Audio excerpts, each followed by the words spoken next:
Welcome to Brooklyn Borough Hall. My name is Andrew Gennardis. I'm the Borough Presidents Council. I'll be chairing tonight's ULURP hearing. There are 3 items on the agenda for this evening. Please note that this hearing is being recorded to comply with the public law and transparency. It will be available for viewing on Borough President Adams' website, brooklyn-usa.org, or on the Borough President's YouTube channel, which is located at 1 Brooklyn on YouTube. Web viewers may submit timely comments to askeric@brooklynbp.nyc.gov for the Borough President's consideration. Please call the first item and let's begin. Calendar item number 1180256, PQK.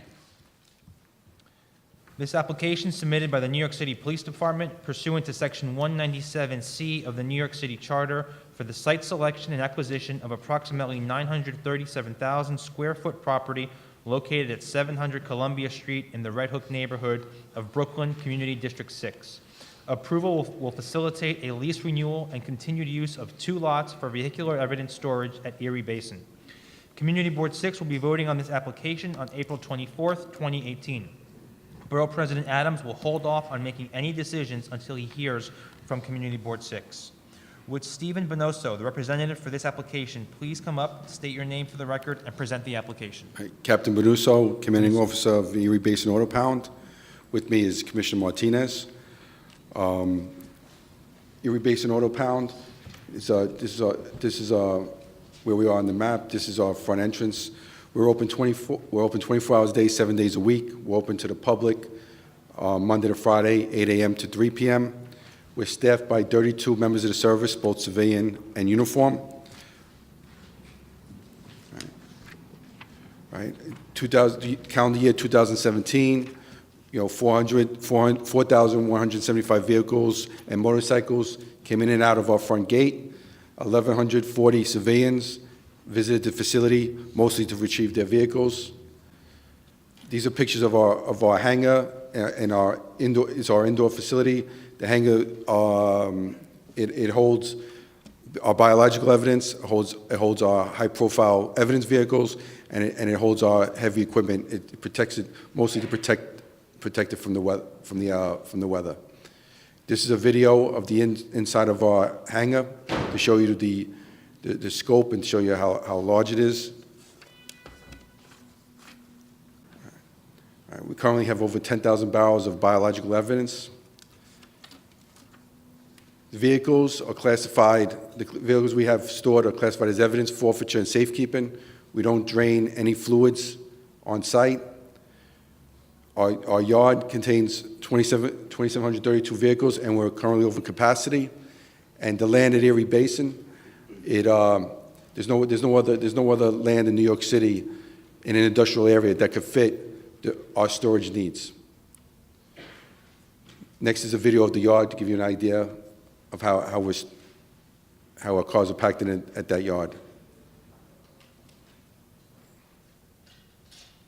It's going lane by lane.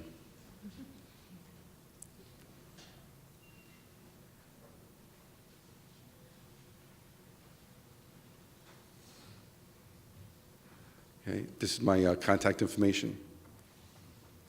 Okay. Richard, please. How does the continued operation of the evidence storage facility support Erie Basin as a location for maritime dependent uses? Well, we currently don't use it as a maritime facility. Okay, and then the initial lease approval resulted in a lease payment to the city directed towards the maintenance of the Louis Valentino Park and Pier. Would such a provision be included in the requested lease renewal? Yes.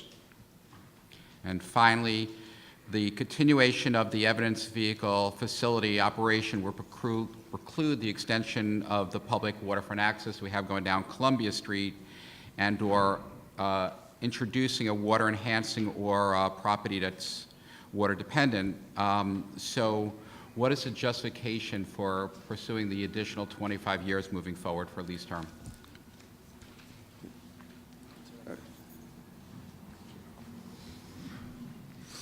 Hello, my name is Jason Ortiz, and I'm with DCAS. Can you repeat the question for me? Yes, that the facility continuing for another 25 years precludes the opportunity for extension of the waterfront public access area that goes down Columbia Street, and that the property itself is not a maritime dependent or enhancing use. So what is the justification for this location for another 25 years moving forward? So we negotiated a lease for 10 years, not 25 years. And the justification to extend the lease for 10 years is because there's no other site available that can host this use. Okay, thank you very much. Thank you. Any questions? We have no speakers on this item. There are no speakers who have signed up to comment on this item, so that marks the conclusion of item number 1. Thank you very much. Please call the second calendar item. Calendar item number 2, 170046ZRK, 170047ZMK. These applications submitted by PhD Summit LLC for zoning map and text amendments to a portion of a block on the north side of Summit Street between Columbia Street and Hamilton Avenue in the Columbia Street Waterfront District neighborhood of Community District 6. The amendments would modify the M1-1 R6B district boundary line to place 5 lots within the R6B zoning district and establish a mandatory inclusionary housing area coterminous with the rezoning area. Such actions would facilitate the development of a 5-story mixed-use building with 14 residential units and community facility space on the ground floor. The development will also provide voluntary off-street parking for 5 cars.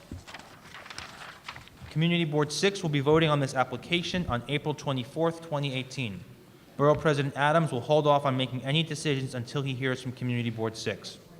Would Todd Dale, the representative for this application, please come up, state your name for the record, and present the application? Good evening. My name's Todd Dale. I'm with Roth Crew Inspector Zoning Counsel for the property owner. Thank you for having us this evening. As you stated, this is an application seeking to rezone the property at 5561 Summit Street from the current M1-1 zoning to R6B, and also include the concurrent mapping of a mandatory inclusionary housing option 1 zoning district with the intent of developing a 14-unit apartment building with on-site affordable housing. The property is located in a small pocket of M11. Not sure that's the past and the proposed zoning here, along a section of Summit Street between Columbia and Hamilton. This was actually removed from a prior 2009 rezoning of the area, the Carroll Gardens rezoning. Historically, it was actually due to the presence of a beloved kennel that was in the area. The kennel is no longer in operation. The development site consists of four lots. Total space or area would be 80 by 100, 8,000 square feet. The rezoning would also include Lot 48, which is the single lot to the east there, but it's not part of the development site. As noted, the proposed rezoning would facilitate the development of a 14-unit residential building, 17,600 square feet in area, an FAR of 2.2, that would have accessory parking for 8 automobiles and 7 bicycles.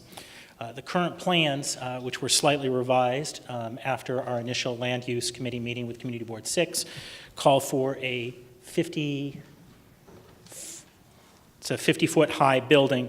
And in response to concerns by the Community Board 6, the proposed design that's shown here has removed some balconies on the front. It also includes a street wall compliant with the proposed R6B for 25 feet from the adjacent building.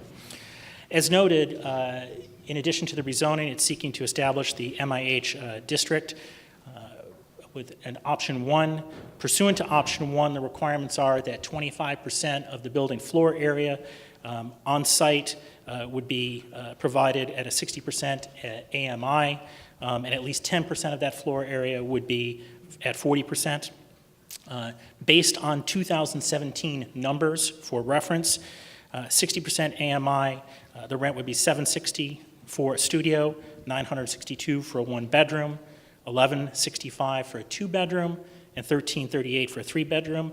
The 40% AMI, which as noted, at least 10% is required to be the 40% level, be $475 for a studio, $605 for a 1-bedroom, $736 for a 2-bedroom, and $843 for a 3-bedroom. We have had initial meetings with HPD. They're in the process of doing follow-up meetings to discuss with HPD as far as setting up the floor area and designing the number of units to satisfy these requirements.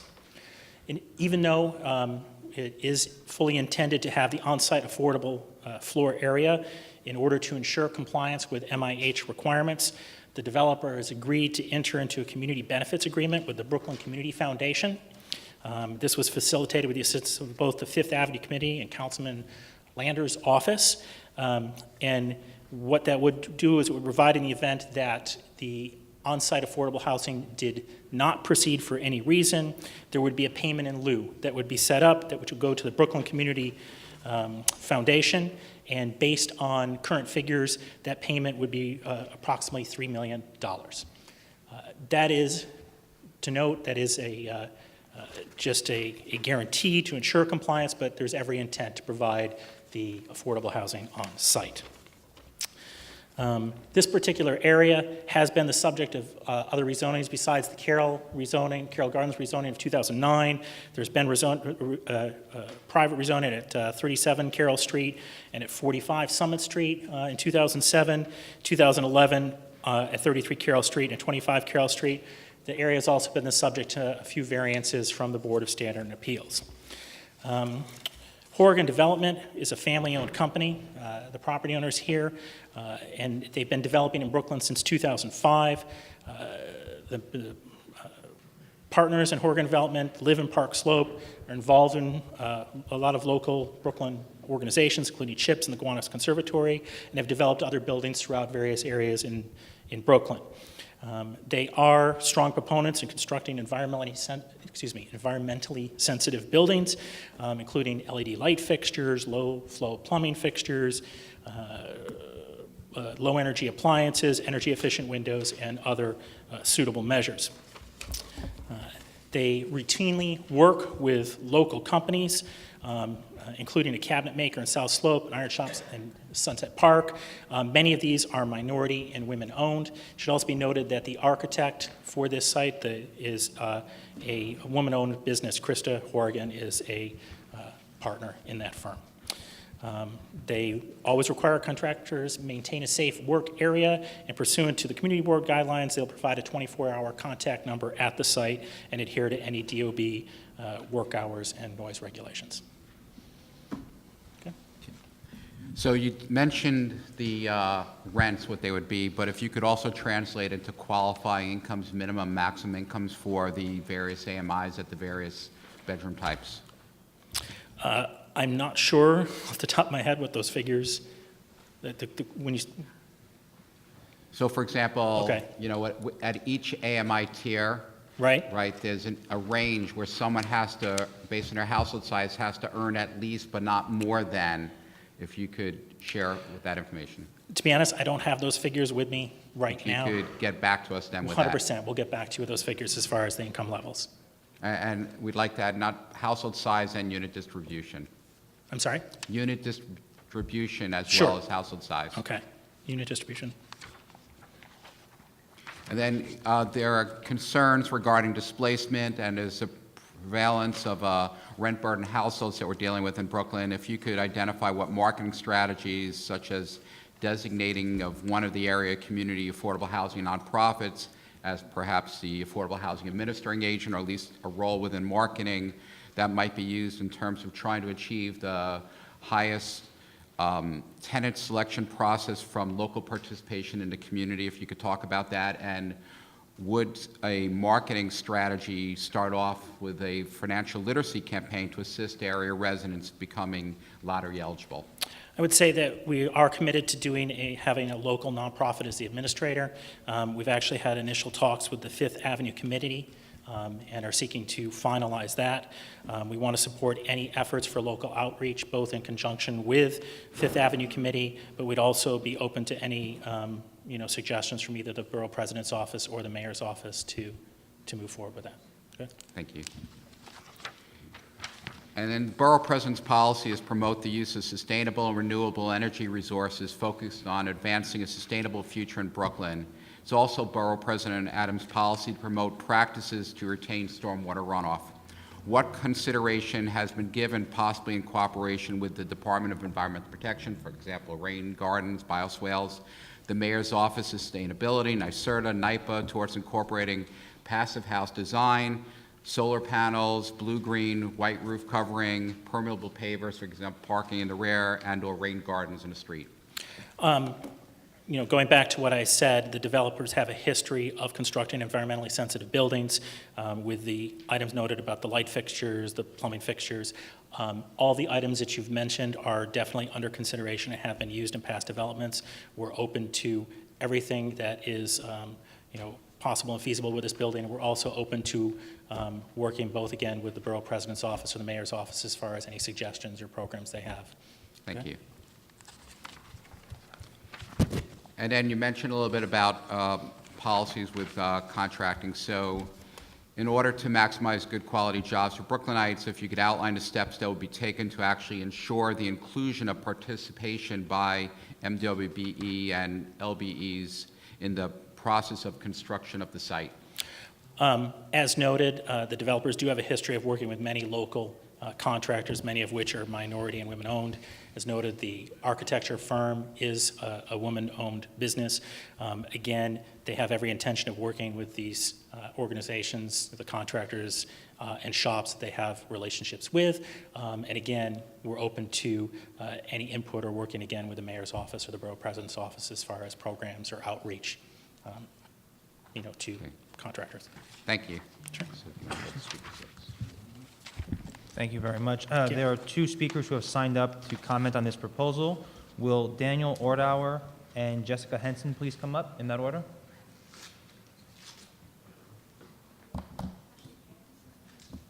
Sorry? Sure. Any objection? Okay. Can you Hi. state your name clearly for the record? My name is Jessica Henson. Thank you for your time. I was not able to be here for the first hearing last month, so I just have a couple of questions. Are the developers here, or are you speaking on behalf of the developers? I'm speaking. Can you please explain why the initial renderings that we saw, the neighbors, 2 years ago, had it as a 3-story building, and now it's a 5-story building, which is out of Just placement? want to point out that it would not be a dialogue tonight directly on the public record, but if you want to talk with the applicant after the hearing item, when you leave, you're welcome to have that dialogue. Yeah, this is an opportunity for public you, comments. You could put these questions on the record. Great, okay. So I would ask why it suddenly turned to that. I would ask why there was a pushback about a setback to put the building back along lines with the rest of the street. I'd also like to know, they're asking for good faith that they will build economically, what was the exact, environmentally sound, but for the last 2 years, it's been kind of a junk pile in our neighborhood, and we have put in multiple phone calls about mosquitoes harboring into the pools of water, and they have ignored us. There has been some hostility to us on the street when we've asked that they please do something to take care of the pooling water. And the main issue is that they just seem to have changed things and made it bigger and larger. We have, PS 58, which is overrun. We have a city who isn't listening to us to give us more public buses. It just doesn't seem that it's going to make sense to bring in, 14 groups of people into these apartments when we're already not having any sense of municipal infrastructure to help support how many people are coming in to the neighborhood. We welcomed the idea of the 9 units earlier and with the affordable housing as well, but to have it almost double in size seems incongruent to the neighborhood. Thank you. Daniel? Good evening. My name is Daniel Ordauer, 53 Summit Street, 3A. I'm here to speak on behalf of the residents of myself and the residents of 49, 51, and 53 Summit Street. While we are in favor of continued residential development in the Columbia Street Waterfront District, especially on Summit Street, we are concerned by the lack of transparency shown and community input sought during this process. We therefore request that the proposed zoning amendment be rejected until such time as our concerns can be addressed. Specifically, we are dismayed by an ongoing lack of local input into multiple proposed zoning changes in the neighborhood. Recently, we were surprised by the last-minute failure of a similar lot on Carroll Street to rezone at a city council vote. There was a strong local desire to develop that lot, yet the zoning was blocked at the last minute for reasons unknown to our community, and we are now left with yet another empty lot. While the initial plans submitted for the Summit Street parcel showed a planned development consistent with the historic and current character and use of the neighborhood, that of quiet, low-rise residential streets, we were again surprised by an unknown change to the plan. The new plans propose a use entirely inconsistent with that character. The size and bulk of the proposed building is more in line with the size and bulk of buildings along the commercial R6A corridor along Columbia Street. Our narrow residential side street anticipates a disconcerting loss of sunlight, open space, and airflow were this parcel to be built to its maximum potential bulk. This last-minute change seems to have a connection to the City Council's scuttling of the Carroll Street parcel rezoning. A 14-unit building would create a burden on a neighborhood sorely lacking in services. Our schools are overcrowded, there's a lack of transit options, and a dearth of open space and parkland. While the remainder of our block is zoned R6B, it was zoned under an older regulation that required smaller, less bulky buildings. To allow for a single parcel mid-block to build to a 20 to 30% greater volume would be a breach of the community's trust, particularly as this parcel was excluded from the prior rezoning for murky political reasons, lacking in benefit to the immediate community. We neighbors have real concerns about the quality of life during construction that could take upwards of 2 years. A larger building will undoubtedly require a longer construction period. These property owners have not shown themselves to be good neighbors since their acquisition of the parcel. Sidewalks have not been plowed. We have experienced dangerous conditions on the roof of the existing building for a prolonged period, and sidewalks have been in disrepair and overgrown with weeds. We have no indication that construction would proceed in a safe and courteous manner. There are at least 20 school-age children living and playing on the block, up and down the sidewalks, some, like my son, with special needs. Finally, we are shocked by an apparent backroom deal struck between our councilman and the developer. This deal was negotiated without consultation with the neighbors and provides no direct benefit to the local community. Our cursory understanding of the deal is that in exchange for the councilman's support for the proposal, the developers either acquiesce to his demands for the scale of the building or to make a mystery payment to an organization with no direct ties to the local community or its residents and providing dubious benefit. Because of these real concerns, we are opposed to the rezoning of the property at this time. We are opposed to allowing this developer to build as of right to the maximum size allowed under the current R6B zoning regulation. We suggest, therefore, 2 alternatives. First, reject this rezoning proposal until the local community can be brought transparently into the process, either through an amended proposal or a variance application that would allow closer oversight and involvement of the design process by the neighborhood. Second, require that any backroom deals between politicians and developers are negotiated transparently and in a manner that provides benefit to the local community. Thank you for your time. Thank you. Any other speakers for this item? Okay, that concludes the second hearing item. We'll take a copy of that. Thank you.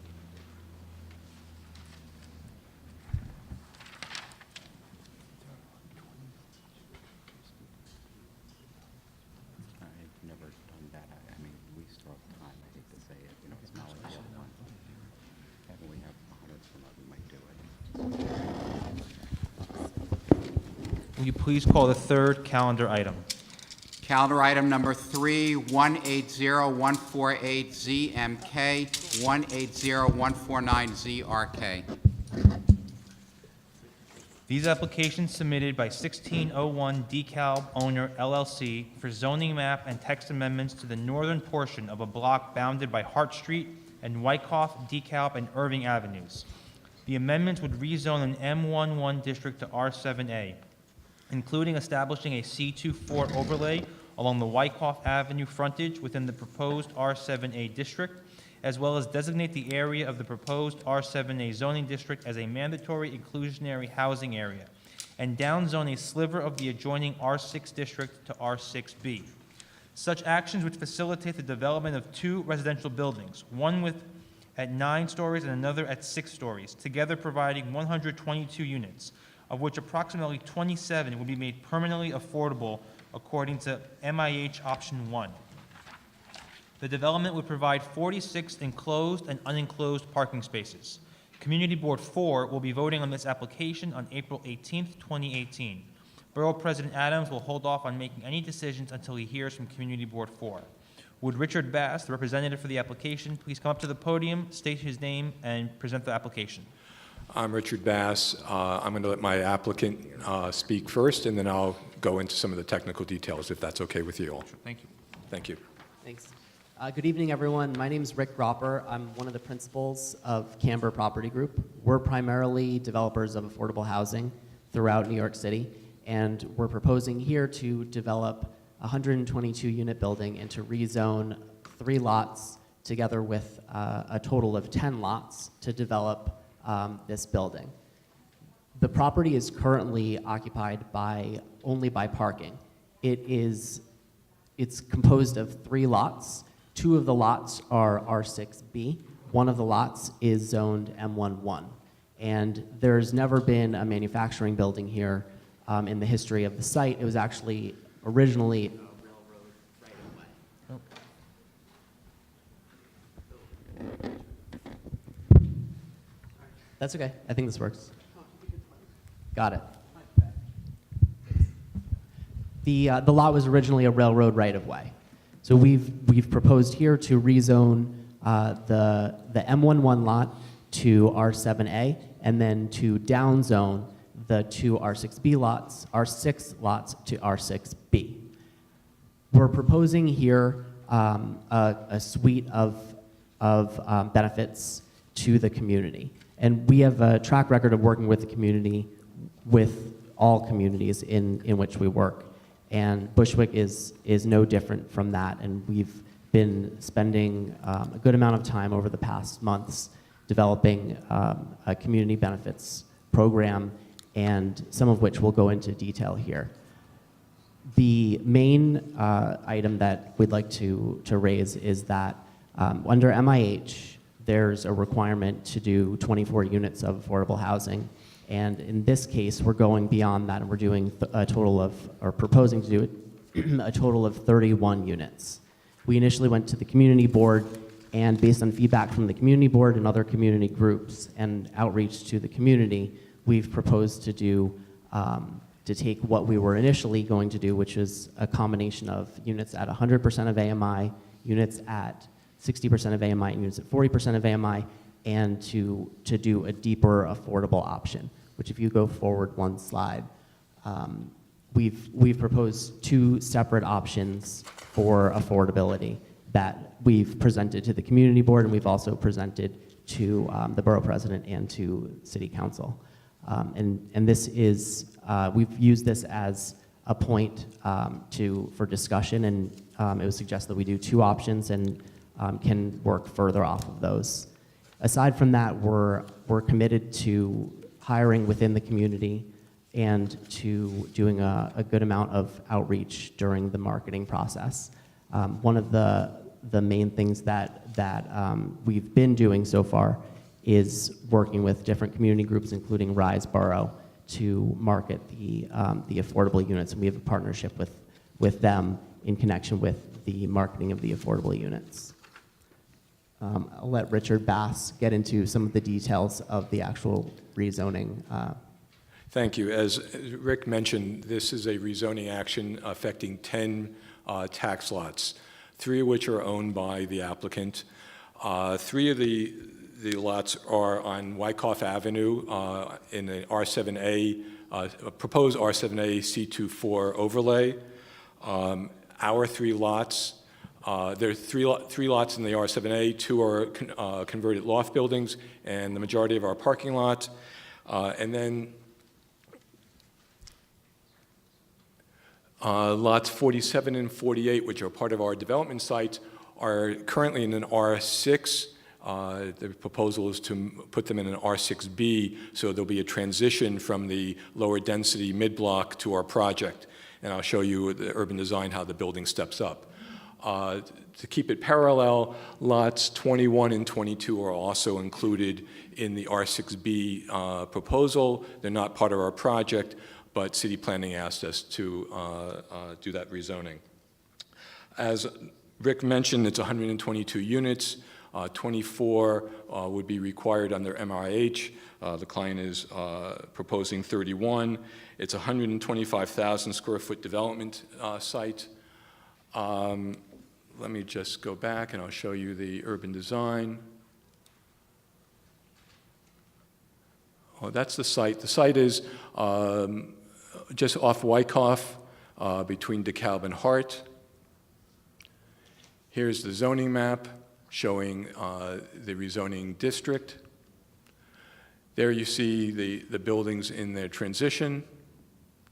Again, more in form, the stepping up from the lower density mid-block, and they propose unit distribution, both for market and affordable. Richard, I understand you have questions. Rather than go into a longer presentation, why don't you ask our questions and we'll fill out our presentation that way. Okay, great. So staying on that point with the affordable housing units, if you could talk about the qualifying income range and the prospective rents based on, so the apartment size, obviously it's the same rent regardless of apartment size, but what would the income range be for smaller and larger households for that same apartment? And again, the bedroom distribution you had just talked about in your chart there.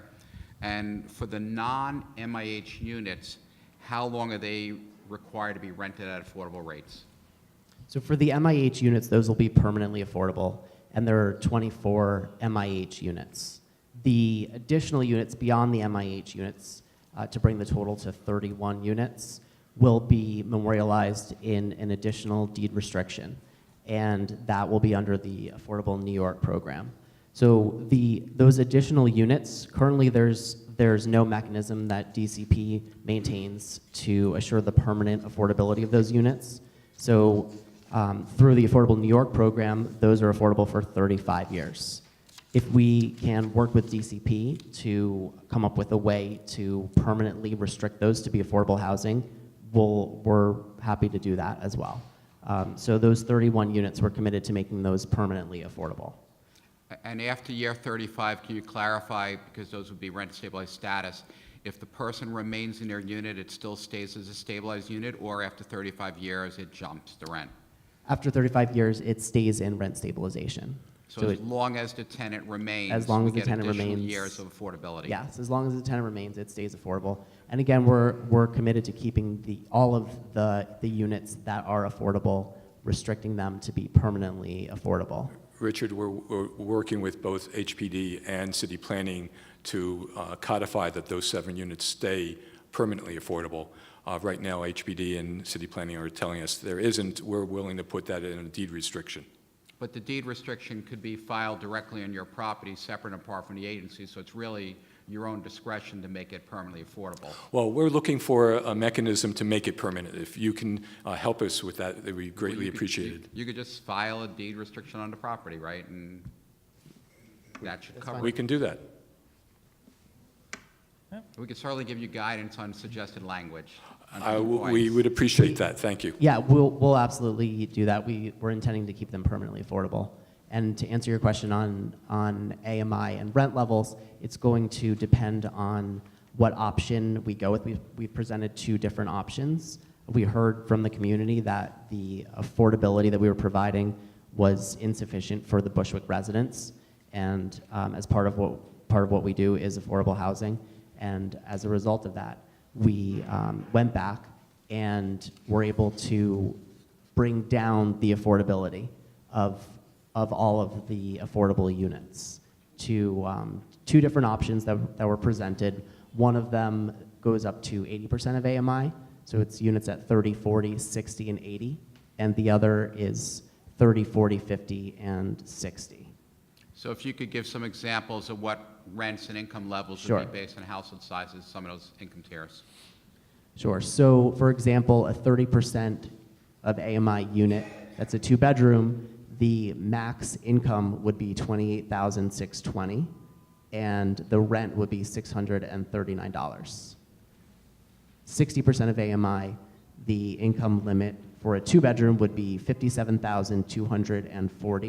and the max rent would be $1,354. 70% of AMI would be 66,780. That would be the income limit for a two-bedroom, and the rent would be 1,593. And 80% of AMI, a two-bedroom would be 76,320 max income, and max rent would be 1,831. Thank you. And given community concerns regarding displacement, it's all over Brooklyn, the issue, and prevalence of rent-burdened households, if you could identify the marketing strategies. You had mentioned Rise Borough before as a community-based affordable housing nonprofit. If you could explain what roles in terms of the tenant selection process in order to ensure the highest level of affordability and participation going to District 4 residents.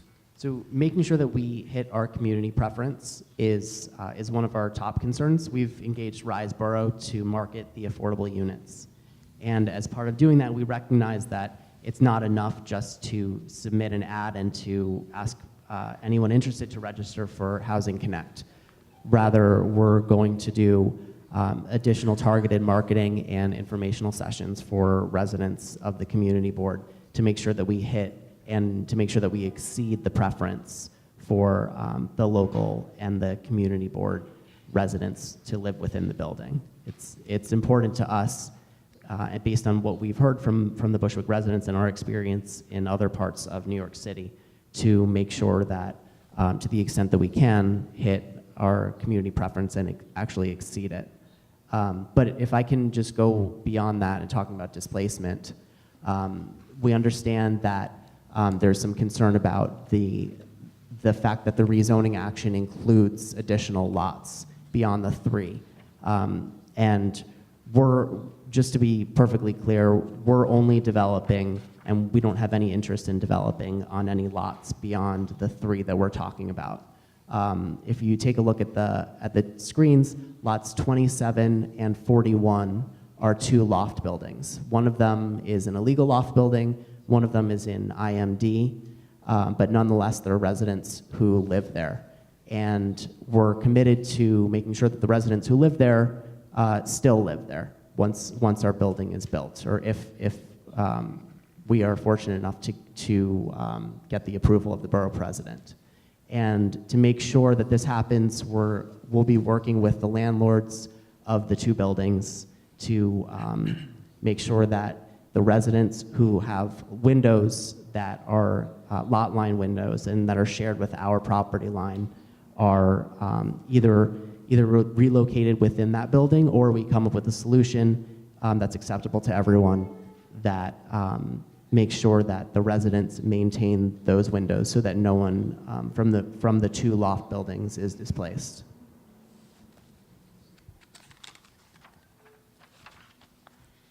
So, again, going back to the Riseboro part of it, in terms of the marketing strategies, do you envision doing things like financial literacy campaigns to assist residents with the lottery process?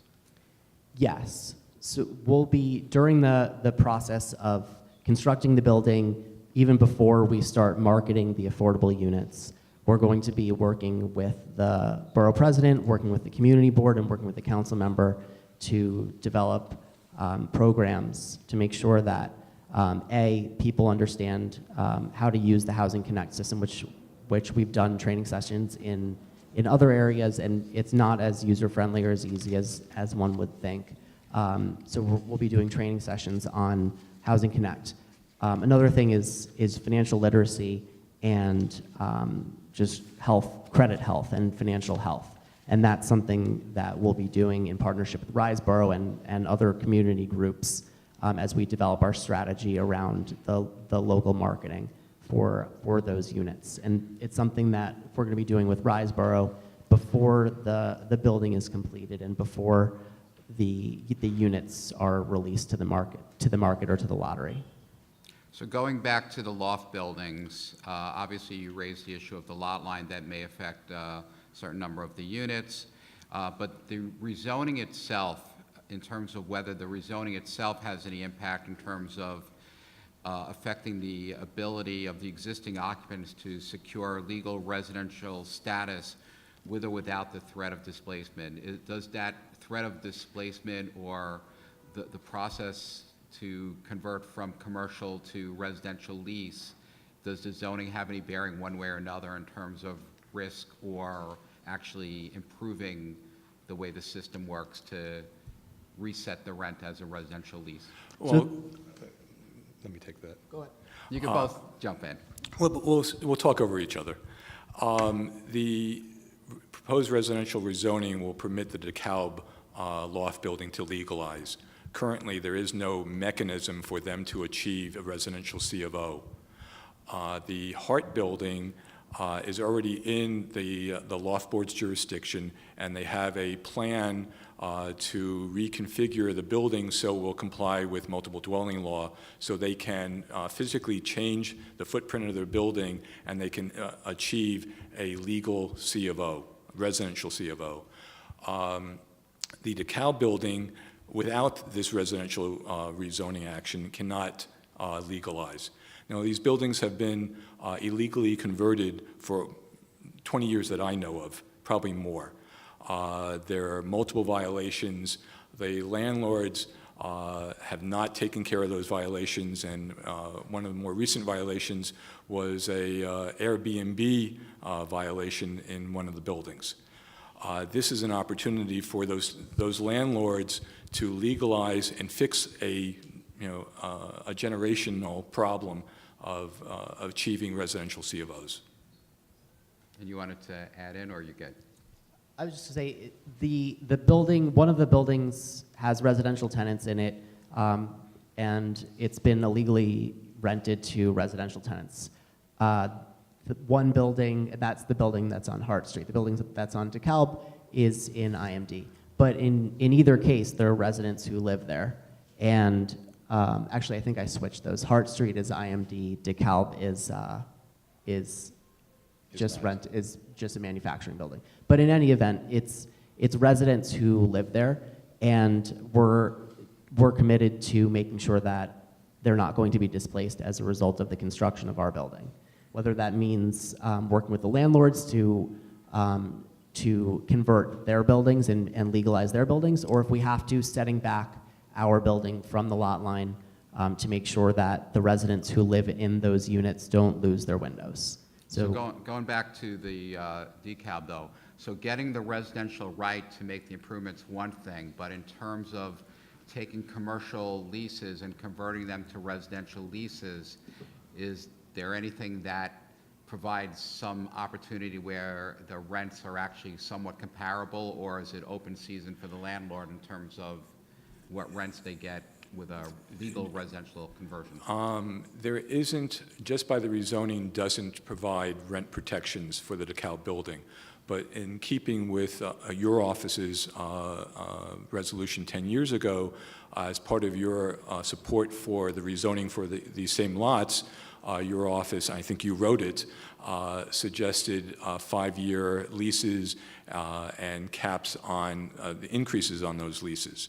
There isn't a legal mechanism under the rent stabilization or rent regulations to permit that, but that's something that your office can work with that landlord to ensure that those tenants are protected. Another option for your office, in terms of, not to give you more work, Richard, to advocate for, is a reopening of the loft law so that this building could qualify, either by the tenants making an application or by the landlord making an application.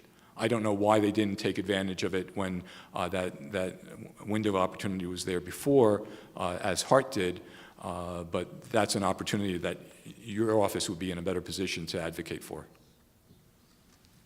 Thank you. And then moving forward, mentioned in a prior calendar item about Borough Presidents' policies regarding sustainable renewable energy and practices for a advanced sustainable future in Brooklyn, and process policy towards retaining better managing stormwater runoff. So again, what consideration is within this project in terms of trying to do things along the street, builders pavement plan to do rain gardens, or solar passive house construction, blue, green, white roofs in the building that might achieve those objectives? Can I invite our architect up who can speak Absolutely. to that in greater detail? Good evening, Emmanuel Diamor from Afghan Architects. So we planning to do a series of energy and passive house principles in the building, such as exceeding New York City Energy Code, eco-friendly materials, Energy Star windows, Energy Star boilers, green roof, exterior lighting pointing down, low albedo color roofing, rainwater collection system for the irrigation. We also have green features such as recycled bins on every floor, energy efficient appliances, low flow plumbing fixtures for water closet, sinks, and showers, LED lights for common areas, programmable thermostats for within the units, and also we focusing on active design living, such as providing gym areas for the buildings, having inviting staircases. So basically we're providing open doors on the first floor to encourage the use of the staircase from the lobby, visible bicycle areas, so again to encourage the use of bicycle as a method of transportation, and roof terraces for a lot of the units, and open areas for common elements from the ground floor. And we're also providing, very large windows to encourage the use of outdoor activities. Thank you. You're And then finally, prior application, we talked about jobs. So in terms of steps that would be taken during construction that might ensure the inclusion of participation by minority and women-owned business enterprises and local business enterprises during the process of construction, if you could talk about how you would achieve targets of participation. So we, on all of our projects, we set goals to hire at least 30% MWBE and 30% local. And that's something that we're committed to doing here for this project. We've already started on an outreach strategy to local community groups and to the community, holding community info sessions at different local groups. And Kwebe Koti, who's here, heads up MCCG. They're an MWBE communications and consulting group that's local to Bushwick. And Kwebe is working with us to develop our strategy to make sure that we're hitting and reaching out to all of the local groups who are active in the community. Specifically on jobs and on local hiring, we've committed to 32 BJ for this project. That's for the permanent jobs, to provide good paying jobs for the building service workers. And those residents, we're going to make sure that we hire those jobs, we hire from within the community. On MWBE during the construction period, we're going to be working with a network of contractors who we use and that we're familiar with that have access to M and WBE subcontractors, doing things like unbundling bid packages and giving assistance, whether it be either financial assistance or assistance with filling out paperwork for subs that are M or WBE, to make sure that those contractors can get these kinds of projects and that we can hit the goals that we're targeting here. In terms of local hiring, we're going to work with some local community groups, including Rise Borough, to develop a pipeline of local residents that we can hire into our construction jobs. And a lot of times, and this is something that we do on all of our projects, we have to make sure that they're the local residents who are interested in working in construction, who are interested in working on our job sites, are trained and that they have their OSHA cards. And we sponsor, if we need to, we'll sponsor our own training session to get the local residents OSHA certified. Otherwise, we'll partner with one of the local community groups that we've been speaking with in order to provide that training so that local people can have OSHA cards and can work legally on our job sites. Thank you. So I guess we're going to call speakers now. First, we'd like to call up Julie Dent, Chairperson of Community Board 4, and Celeste Lyon, District Manager of Community Board 4, for their public comments.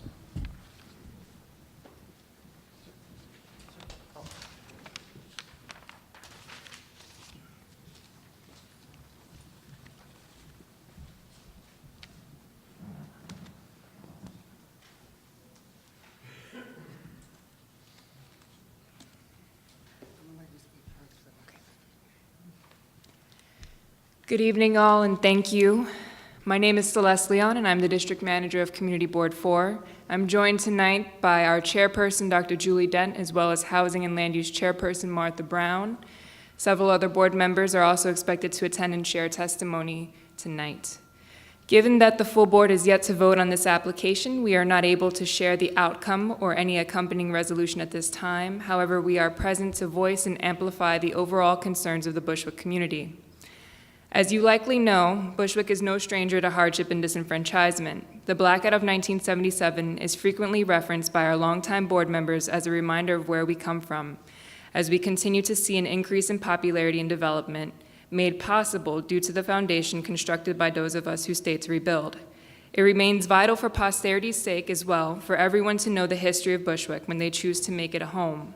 Through the fires, drug use, crime, and adversity in general, a different generation of community leaders emerged to create a path and vision for the future of Bushwick. The current R6 zoning is the result of those efforts as well as the community renewal plans of the time. It was established to incentivize development when yellow cabs left you on the other side of the Williamsburg Bridge before turning back around, and investment in the neighborhood was at an all-time low. As Bushwick's popularity increased, developers began to speculate about its future potential. Manufacturing land easily became synonymous with opportunity and profit when combined with the vision for new residential development. The Rheingold Brewery has become the primary example of a hard lesson learned. What began as an in-good-faith discussion and agreement eventually turned sour, with Reed Property Group opting to sell the property to both All Year Management and the Rapsky Group. This eventually turned out to also mean the dissolution of the previous community benefit agreements. The following disappointment, frustration, and anger felt by the community only encompasses a fraction of what was ultimately an overwhelming sense of loss. To this day, there remains an unspoken belief that we are expected to simply adapt to these changes because there are no mechanisms to prevent them. However, this is not true. In 2013, Community Board 4 met with the Department of City Planning, anticipating the change in the neighborhood's immediate future. As a result, the full board voted to support the recommendation from the Housing and Land Use Committee to write a letter to all elected officials asking for their assistance to both implement preservation through a downzoning and create more affordable housing. Included below is a summary of the Bushwick Community Plan process timeline up to the present that I will not read for the sake of time. In summary, the Bushwick Community Plan Steering Committee is expectedly several months away from reviewing and voting on the final set of district-wide recommendations, which are for land use. Over the past several years, it has been challenging for all, especially residents that are volunteering their time to engage with the planning process. The role of the community board and council member offices have also varied over time. Regardless, we all seek to protect and advocate for the Bushwick community. Similar to the Borough Presidents' motto, the community board has always urged all to see one Bushwick. The 1601 DeKalb application comes to us in the middle of this process and is expected to set precedent for the community's response to and involvement with the ongoing planning process and other applications. Our chairperson will speak more on the specific concerns related to this application. Thank you.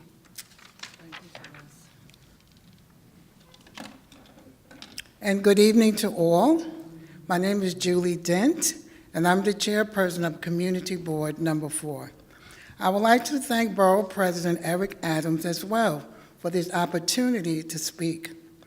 Response to 1601 DeKalb Avenue applications number C 180148ZMK.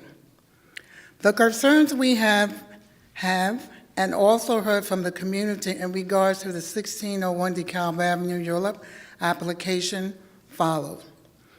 As it relates to the zoning changes, M1-1 to R7A, 7 to 9 stories, the developer will see windfall profits compared to current land values should this rezoning be approved.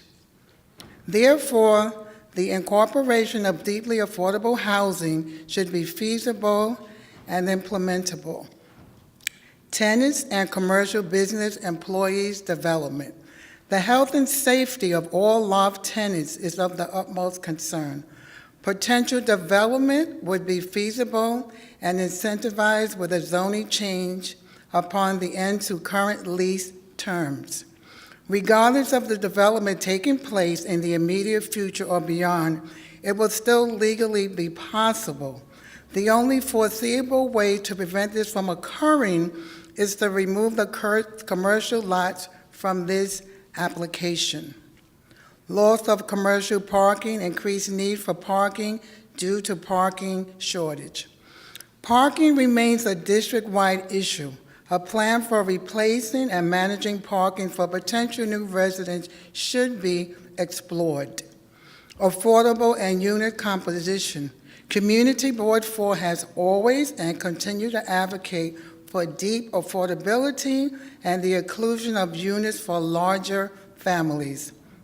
As a community, we do not want to see a repeat of previous development proposal, such as with the Rango rezoning. As a community, we continue to seek the support of our elected officials and the relevant city agencies to identify and implement systems and mechanisms to improve the quality of life and public safety of all. Presently, there are also examples of responsible community developments in the Bushwick neighborhood. Type A projects, a certified woman-owned business enterprise. This project is at 349 Saddam Street. It includes both manufacturing and residential development. Their proposed plan to both enhance and increase the existing manufacturing, in addition to creating new deeply affordable housing, was met with emphatic support. Additionally, the mixed-use building at 301 Elder Street, developed by Riceboro Community Partnership, formerly Ridgewood Bushwick Senior Citizen Council, was designed using passive housing standards and also include housing marketed at income thresholds for the community. It is frequently referenced as an example of development that is beneficial to the Bushwick neighborhood. Excuse me. Certainly, there is a long record of housing projects, initiatives that have come before the board. The two projects referenced all above are by no means a comprehensive list. That concludes my feedback, and I thank you all. Thank you.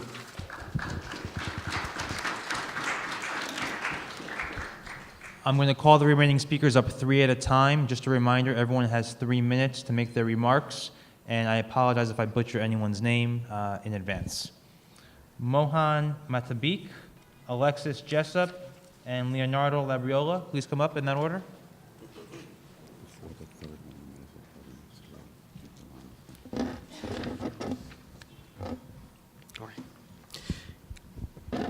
Good evening. My name is Mohan Matta, and I'm a member of 32BJ SEIU, the largest property service workers union in the country. I am here to discuss how this rezoning will impact building service workers. 1601 DeKalb should provide the community with high-quality building service jobs, and Canberra has committed to providing the prevailing wage jobs. Their goals for this project also include hiring building service workers from the local community. Developments that pay building service workers the industry standard prevailing wage and benefits allow workers to live in the city and support their families. 32BJ SEIU has a historic relationship with Canberra, and we represent workers at a number of their existing buildings. For these reasons, we urge the Borough President to support this project. Thank you.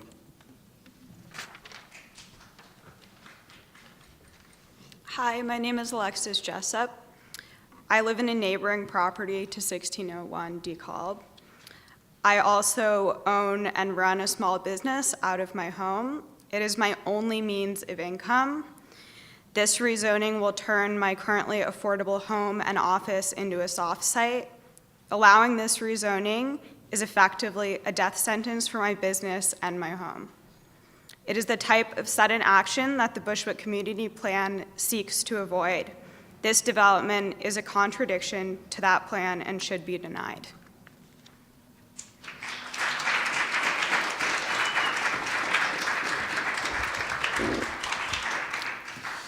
Thank you to everyone who is here representing the local tenants. Thank you to the Community Board 4 representatives for coming. It means a lot to tenants like me. The legal and political implications of this rezoning are both astounding and devastating to the local community. The Bushwick plan so far has been thoughtful, has been community-based, and it is still in process. The rezoning shown on this map has not been decided by that comprehensive community-based Bushwick plan. Unlike that plan, this has been ad hoc, and it is casting that plan aside for a rezone as you go type of plan that the Bushwick plan seeks to prevent. The developer today talks about how frequently they reach out to the community. And so far that's true. I've seen the developer with my own eyes in a coffee shop talking to community members. And that's a positive sign for tenants like me. However, the way that this process went would have been fully absent community involvement had tenants like myself and the many other community board members who showed up to the community board for and raised Cain with the developer. I am certain in my heart of hearts that had the developer not seen those concerns, the developer would have taken no interest in community involvement. This rezone also serves as a functional violation of the state loft law. You will hear more about how this program, this rezoning is bad for loft tenants, but effectively what it will do is allow what is currently a loft protected building at 950 Hart to be fully evicted by that landlord upon construction of the new development over the parking lot. I appreciate the developer's comments today about making appeasements to the loft tenants, and I'm very interested to hear what those are. Those concerns may be ameliorated, but absent any sort of hard legal binding agreement between tenants and the landlords and the developer, I just don't know what that means. You heard from Community Board 4 members about how those have been ignored in the past. By developing over top of the ingresses and egresses, developers are free to evict tenants like myself that have been jealously guarded by the loft board. This development plan falls grossly short of the community's needs. This rezoning is a half-hearted workaround for the community-based Bushwick plan, and it sounds the death knell for loft law protections. Thank you.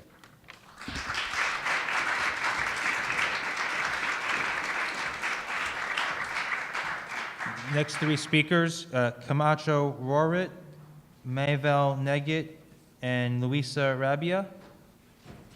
Did I get those names right? Probably not. I'm sorry. Marcel. Where is, oh, Marcel, that was a B. Okay. Sorry.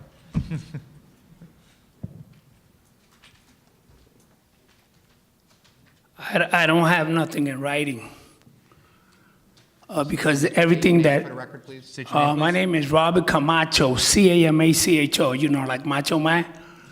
That's my name, you said it right. I don't have nothing in writing because everything I have is in my heart. Everything that I believe is in my heart. I only got 3 minutes to say what I feel in regards to what's going on in my community. I lived in Bushwick all my life when nobody wanted to be there. My grandmother's gonna be 102. So you know how long we've been in Bushwick, right? Drugs, which now is called a disease. Back then, our Latino brothers and sisters were dying from that. So somebody invented a disease now. Before we were junkies and crackheads and no good. Second, 77, the blackout. Nobody wanted to live there. Nobody wanted even to get a house when the city was making it for $1. Nobody. Now all of a sudden, Christopher Columbus syndrome. They took the natives out and they put us in and they taking us out. 2 bedrooms and 1 bedroom. I want my kids to grow.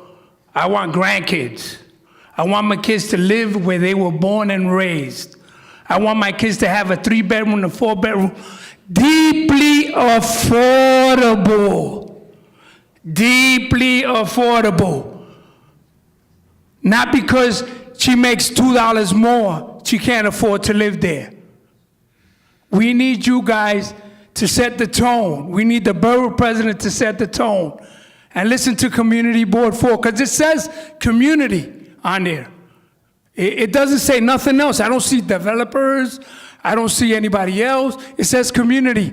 And I am part of the community. And only for us to continue to live in that community, we have to make sure we take care of that community and the people that lives there. 1 bedroom, 2 bedrooms, that's a catch. Even Stevie Wonder can see that, and Ray Charles, that is a catch. You know for a fact. We need 3 bedroom, 4 bedroom where Latinos and blacks can live.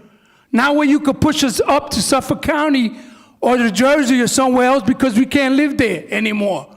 We need to make it deeply affordable. MIH doesn't work for us. You know why MIH doesn't work for us? Because if you lived in Bushwick in the 70s, you didn't make that much money. And if you're still living down, you're on a broke income. So we need you not to support this, and we need you to help Bushwick continue to strive and grow. Everybody that's coming now, that wasn't Bushwick. Bushwick where you knock on the door and you see your neighbors and you hug them and you kiss them. When you walk down the street, you know their mothers, their fathers, their grandfathers, their great-grandfathers. That's the Bushwick I know. So we need to continue keeping that goal and keeping that pressure. And I hope that you guys will not support this and listen to our cries, because you're pushing us out. And we don't need to be pushed out. We've been there for a long time, more than you can ever imagine. I want to see and tell my grandmother that I fought for her to continue to live in Bushwick. Or for my daughter, listen, you can get an apartment and a job over there and keep living. Thank you. Thank you.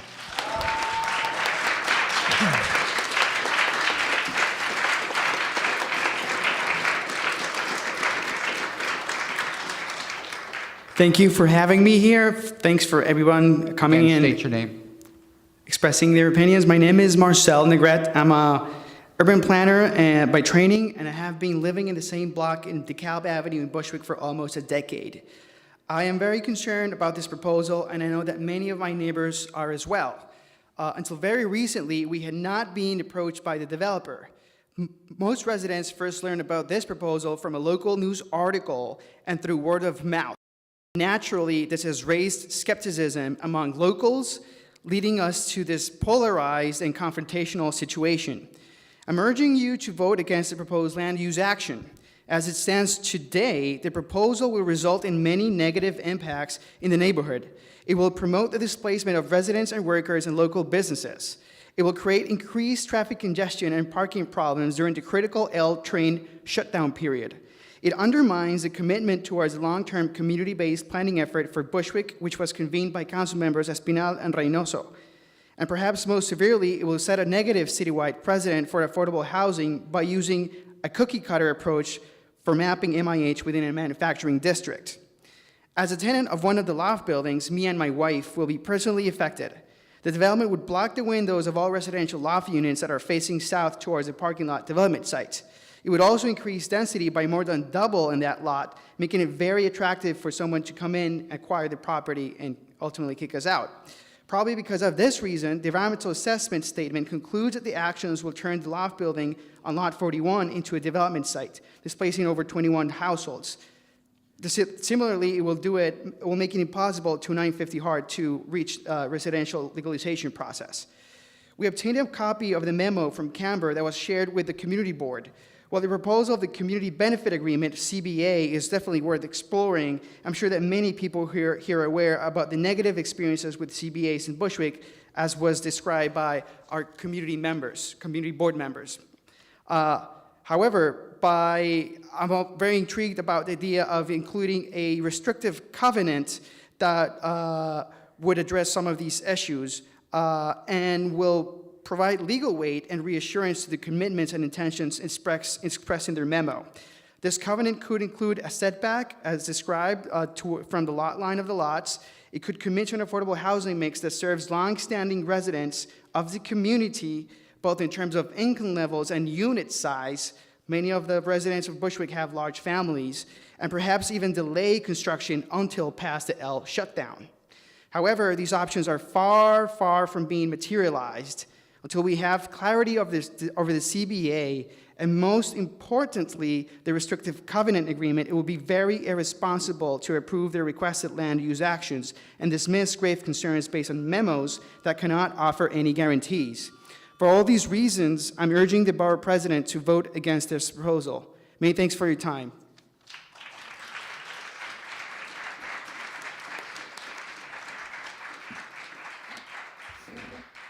Hi. So my name is Luisa Rabbia, and I've been living in this neighborhood for 18 years, 10 of which on DeKalb Avenue. I am an artist, and I want to speak for many artists living and working in buildings next to the next development site, because I believe that an artist community is good for the neighborhood and needs to be protected. We need spaces where we can live and work at an affordable price. We love where we live. We don't want to be displaced. And especially, we cannot afford to be displaced. Thank you.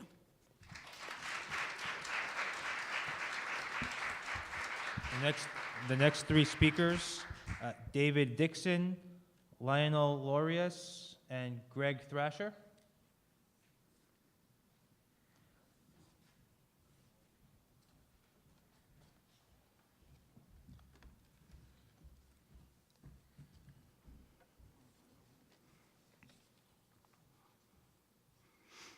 You can start. Thank you. My name is David Dixon. I'm an artist, currently living off his art and odd jobs, which I can assure you is not a financially easy thing to do. I am what they call an OG, an original gentrifier, or perhaps a Columbus. I moved to New York almost 30 years ago in 1989, directly to the corner of Bedford and Grand in Williamsburg. I've been running ever since. Someone on the committee in the last meeting proudly said she had been living in her place in Bushwick for 25 years, or like Mr. Camacho here, his whole life. Quite an enviable situation, I must say. I would have loved to find such stability in this, our Brooklyn. But with New York City's pathetic policy of issuing only 1 or 2 year leases, odds are stacked against tenants. So we keep pushing on towards the sea. We'll all end up in Rockaway soon enough if we can stay in the city at all. Currently, I don't live at 1609 DeKalb. I'm in East Williamsburg in a similarly difficult fight for an eviction from a live-work building that has been bought by developers. My time there is most certainly marked. I was hoping, since my girlfriend there, Luisa Rabbia, who immigrated from Italy 18 years ago directly to Bushwick and now lives and works at 1609 DeKalb, I was hoping to move in with her. But now her building is marked too. A perfectly well-built, architecturally sound cement structure building with hardwood floors, orderly hallways, functioning sprinklers, etc. This building is being threatened by unwise, and one must say ugly, development that plans to cover the majority of its windows, effectively devaluing and condemning the building and displacing its happy and contented tenants. I understand that this has been addressed here briefly, but this is a beautiful, old school, so to speak, manufacturing building that they don't build like this any longer. Another council member last meeting said, if we don't deal with this developer, we'll just have to deal with another one that comes along next. Well, that's just fine with us, actually. Delays in development mean many years of living for us in this city that, quite literally, is always pushing us around. Thank you.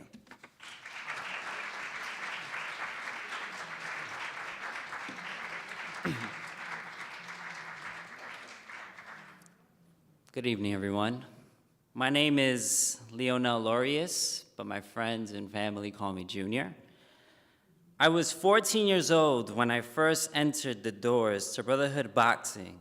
The owners, Ray and Liza, trained and counseled me for the past 12 years.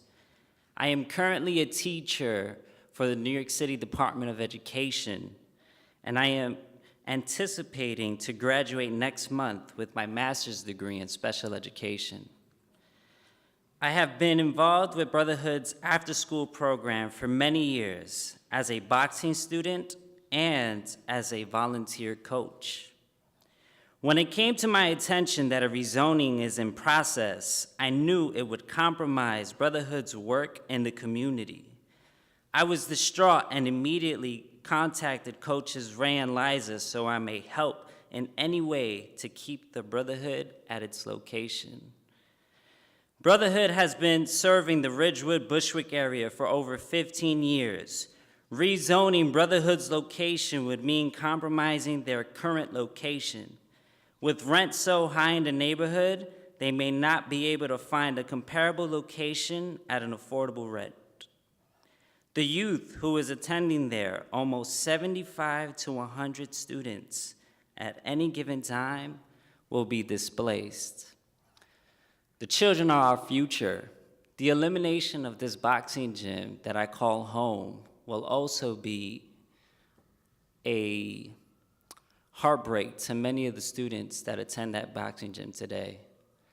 As a teacher and as an educator of the future, I'm here for the children. I'm speaking on behalf of all the teenagers who are currently training in Bushwick and all across the Bushwick area.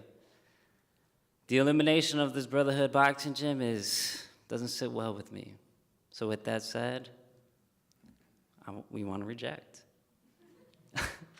Thank you.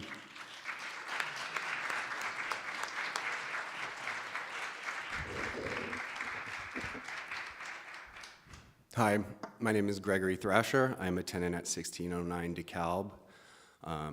Yes, I will be displaced. I do some work out of there.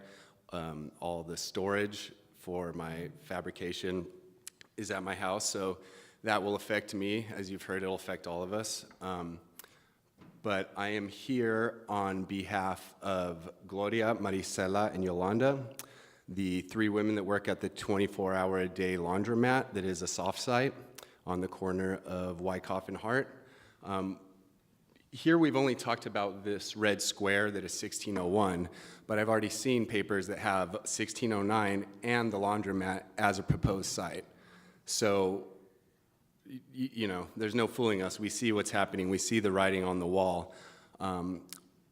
Again, I'm speaking on behalf of these 3 women who I've gotten to know over my decade living in the neighborhood.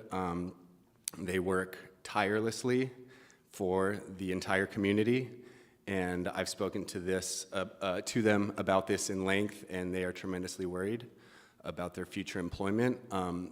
We've all seen their kids grow up, and they're there. They couldn't be here today because they're working so hard.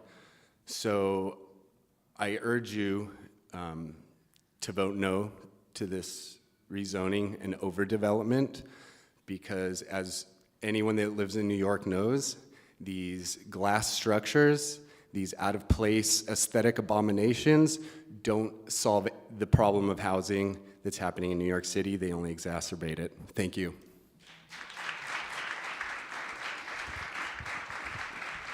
The next 3 speakers are Jose Lopez, Jesus Gonzalez, and Nilda Baez Rivera. Please come up.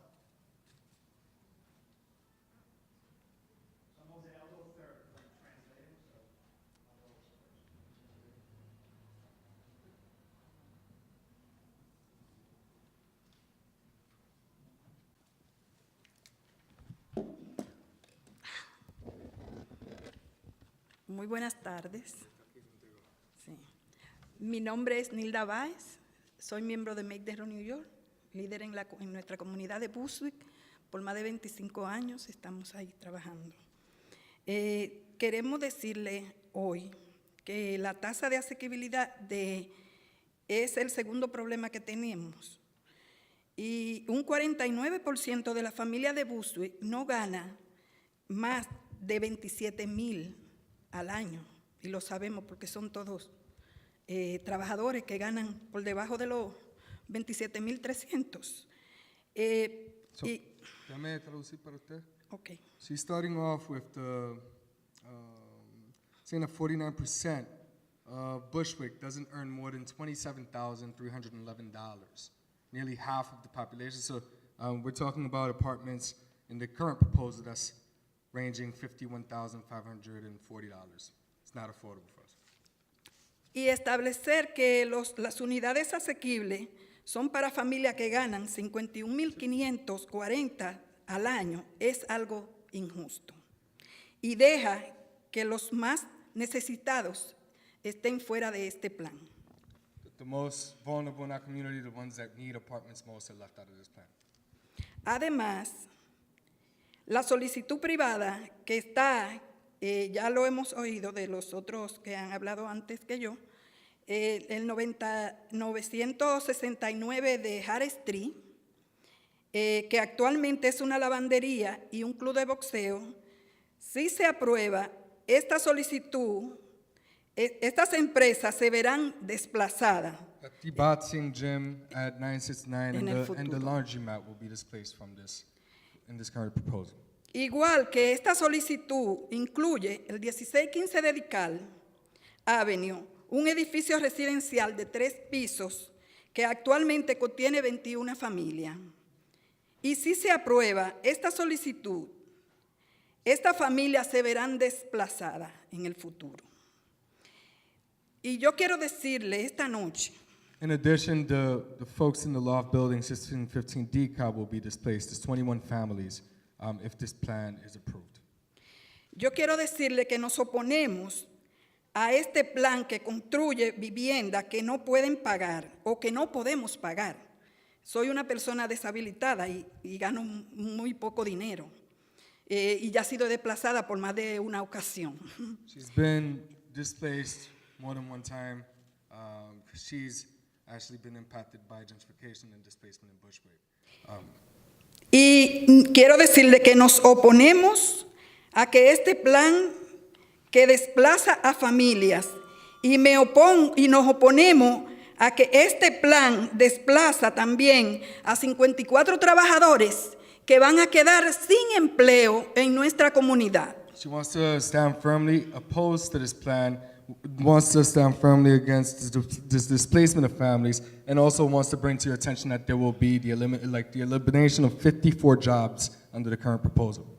Y por eso estamos aquí hoy, para pedirle a ustedes y al presidente del condado que también se oponga a estas injusticias que se están cometiendo en nuestra comunidad. Muchas gracias. She wants to respectfully ask the borough president and his team to strongly oppose this discrimination that's happening in our community. Gracias. Yeah.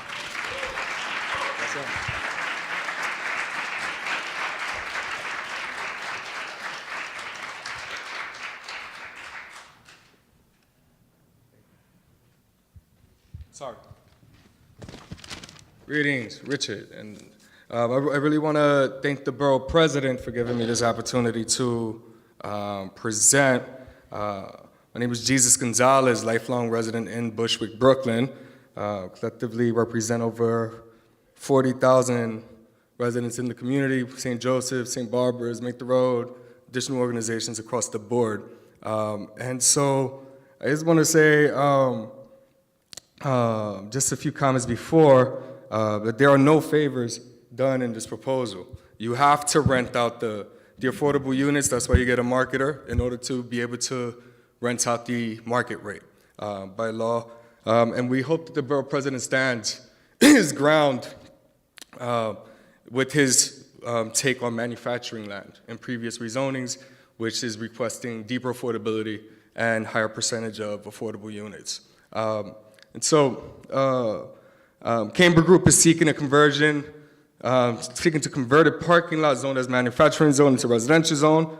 We strongly oppose the current application at 1061 White Cove Avenue. Here's why. If Camber Group is inclined to negotiate in good faith, they would have included the community earlier in the process. Instead, we are now confronted with a flawed application before us that needs to be rejected and amended by sending it back to the drawing board. The Camber Group owns a few of the lots. They're talking about 10 lots, which currently, including this parking lot that has 100 parking spaces. The conversion from M to R will grant them the opportunity to create 122 apartments. In the current application, an abysmal 27 units are set to be affordable, quote unquote affordable. The affordability rates do not match the community target incomes. They are way too expensive. The remaining units will be market rate condo apartments. Camber should provide significant increase in the number of actual affordable apartments at target incomes. Profit gains. Changing the zone from M to R gives Camber a significant increase in property value. It is an estimate of more than 10 times the amount of the original purchase price. If they want to increase the property value by changing the zoning code, it is only appropriate that they guarantee significant community benefits that are legally binding, including but not limited to actual affordable apartments at target incomes. They can earn this and still make bank, a hyperinflated profit gain. They are asking to change the zoning on neighboring properties that they do not own. If approved, will make them soft sites for construction, which brings serious concerns of potential speculation at its best and questions the integrity of the project. This application will eliminate community centers, will abolish nearly 54 jobs. The current application only agrees to approximately 12 new jobs. We'll lose 42 jobs. It's a simple no-brainer, a terrible deal. This proposal also undermines the community-driven process supported by the community organizations, tenants, and local electeds in Bushwick called the Bushwick Community Plan, where community groups have been working together for years to form a comprehensive plan that will determine the future of Bushwick. Just in conclusion, the Camber Group has the opportunity to come correct with a significantly different application that includes binding agreements. Till then, we will continue our push to stop this project from moving forward. We ask the Borough President to join our broad-based opposition to vote no to this current application. Thank you.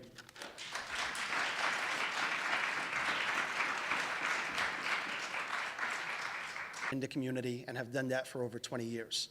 So I just want to respond to a letter that I saw from Camber Group that really broke this application down into 4 buckets. The first bucket that I saw in that letter talked about displacement. I was submitted this also by text, so you have access. So the first thing in regards to displacement, it is actually not factual that the development will only occur solely on a parking lot. So I know we saw a lot of parking lot photos and what a rendering can look like for that site. But we're not just talking about a parking lot. We've heard from others tonight. We're talking about other lots that are adjacent, going all the way up to Wyckoff, that could be projected development sites. And in fact, on page 33 of the Camber application, Camber themselves suggest that those are projected development sites and go as far as to say what could potentially be developed on each of those sites. For example, on lot 31, Camber says that there could be approximately 24 dwelling units, of which 6 of those would be MIH units.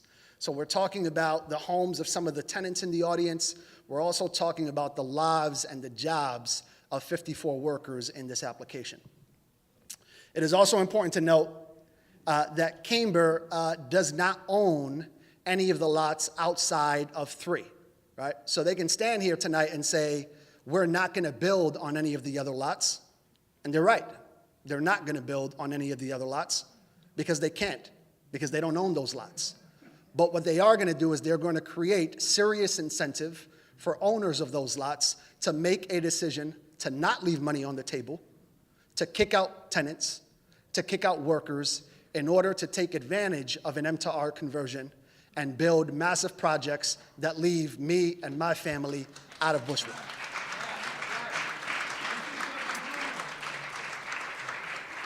The second bucket referenced affordability.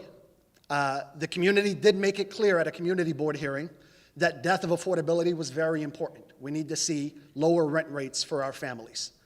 It is a positive that Camber Group, in a letter after the letter I'm talking about, said, and tonight we heard that they're going to be reassessing their affordability numbers. However, death of affordability was only one of the things raised at the community board hearing that night. In addition to death of affordability, it was made very clear that we no longer want to accept 75-25 MIH projects in Bushwick. The current zoning designation of the Camber Group means that from an M1 to an R7, the developer stands to change a 100 lot parking lot to 122 residential units. If Camber Group wanted to be a community partner, it would recognize the windfall profits that they stand to earn, and it would say, we're going to make so much bank we're going to offer the community so much more. We have yet to hear that. The third bucket is zoning action. You're not going to be able to I'm get through gonna- all 4 buckets, so start wrapping it up. Sounds good. The fourth is less important. I'll ask for 30 more seconds since I've been translating all night, and I think that that's fair, if that's cool. Keep going. Zoning action. It's important to note that here Camber acknowledges their standing application includes all of the knots, not just the parking lot. So they themselves in their application say this is a broader rezoning. They also state in their application that it was not their preference, rather a requirement of the Department of City Planning, and it is not their desire to change the use of the surrounding lots. Whether it's Camber Group's desire or not, the adjacent lot, as described in the zoning application, will be impacted. The only way to make sure that those lots are not susceptible to projected development is to remove them completely from the current zoning application, and I haven't seen that in any amended application. In a response to the Department of City Planning and their role in all of this, it has been over 4 years since community stakeholders have engaged in the Bushwick community planning process with city agencies, including your office and DCP. The goal of the process has always been to develop a broad but equitable zoning solution led by the community. The fact that DCP recommended expanding this application when the adjacent lots are not even owned by Camber to a multi-lot rezoning without consulting members of the BCPP feels disingenuous to the process. We hope that we will hear from the Department of City Planning as to why they move forward with this zoning recommendation without community input. Okay, I've given you a lot more than 30 extra seconds, so. Sounds You good. got Just 10. to close, in terms of local hirings, it was stated earlier, in the application, there is a table. It's table A5 on page 34. On table A5, the table lays out a comparison chart of the no action and the with action conditions. And what it shows, an assumption that 54 jobs in the with action scenario would be lost just to gain 12 jobs. And that is a result in the application that states that we're going to fall 42 jobs short. For those reasons, I, as a tenant of Bushwick, object this application, and Make the Road New York, who represents, again, over 6,000 members in Bushwick, opposes the application. And we hope that tomorrow night the community board opposes it, Okay. and that in 30 days the borough president opposes it. Thank you very much. Thank You can submit the full text of your testimony for consideration. Thank you.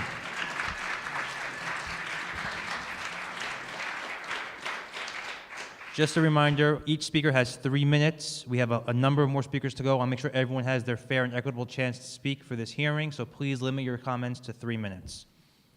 The next 3 speakers up, Chica Kobari, Bruno Garcia, Edwin Delgado.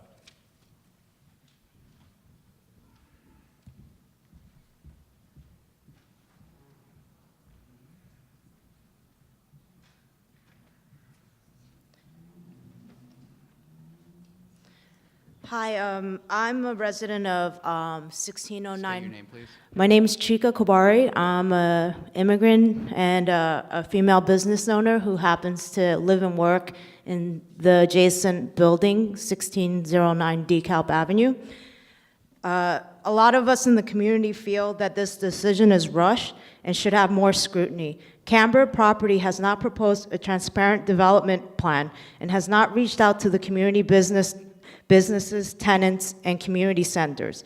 They have only begun to do so after the previous hearing, many of us voiced our concerns in opposition. They have only reached out to one community center, Brotherhood Boxing, which is in direct path of their development plans, and sent them a suggestion of a different location to move to, and this is true. This rezoning is not just going to displace the residents of 1609 DeKalb Avenue, 950 Hart, the local eatery Cezanne Nunez, and the community center Brotherhood Boxing, and the local laundromat, but also displacing many medical personnel and staff from Wyckoff Hospital through the removal of the public parking space. We as a community will be further burdened by the L train shutdown.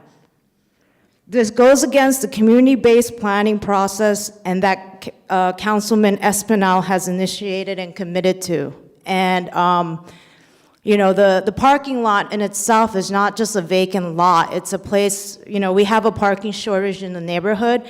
Wyckoff Medical Center, which is within 500 feet from that zone, is one of the largest public hospitals in the area. They have 350 beds, and a majority of the staff there use the parking lot to get to work.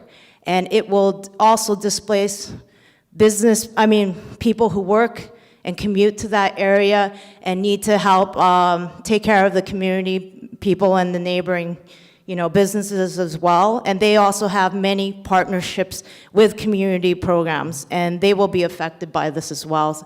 And so until we see a more transparent and thought-out plan that includes the community, I oppose this rezoning. Thank you. Thank you.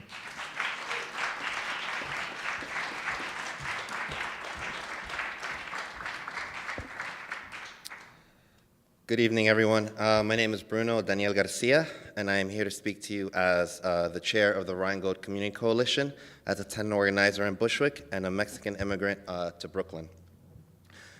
When my family fled the inequality and violence of Mexico City, Bushwick was here to receive us. As an immigrant now, I am saddened to see the racial and economic segregation that has resulted from rezonings and irresponsible developments like this one. As the chair of the Rheingold Community Coalition, I have learned that developers are never to be trusted. Developers talking to community stakeholders, talking to community consulting groups of dubious merit, and offering the bare minimum, the absolute bare minimum, is nothing new. From Reed Property Group to Rapsky to All Year Development and now to Camber, I've seen this happen one too many times and will not let it happen again. As a tenant organizer, I see every day the physical suffering that our families go through facing displacement. That a plan like this one that offers no concrete guarantees against displacement, because the ULURP process does not allow for them, that offers no deep affordability, is being proposed in the context when we have a comprehensive community plan, and in the context when Bushwick is literally bleeding, is an insult not only to our intelligence, but to the organizing efforts going on with the community members here involved, but worst of all, an insult to the humanity of the people and the families who are struggling here to survive. This rezoning and others like this must be opposed with the utmost force and must be opposed as hard as they can. Thank you.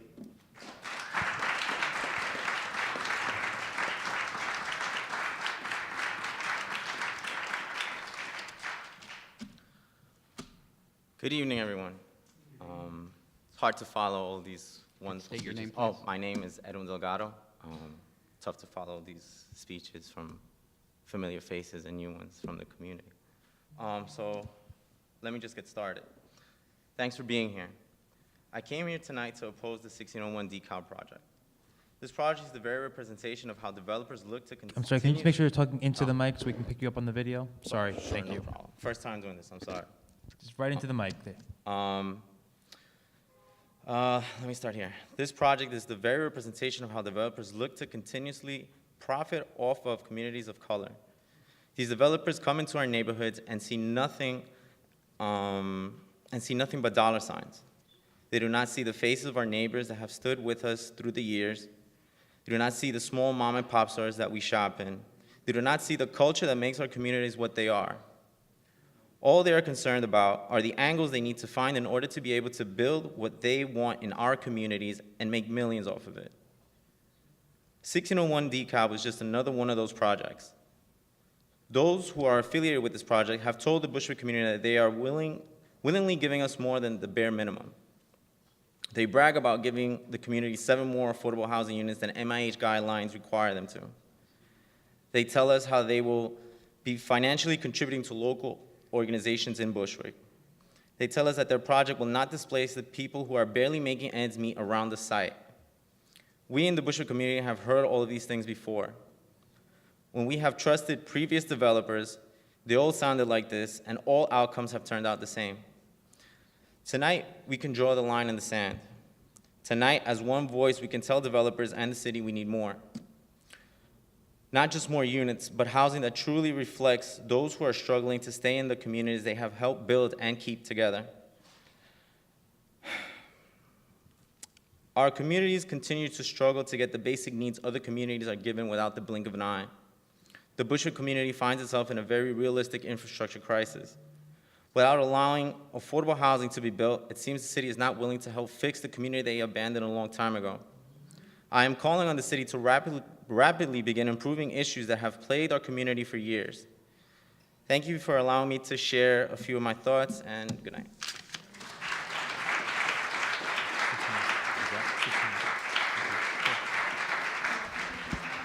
The next three speakers, Astrid Rengifo, Dania Imana, and Gregory Lewis.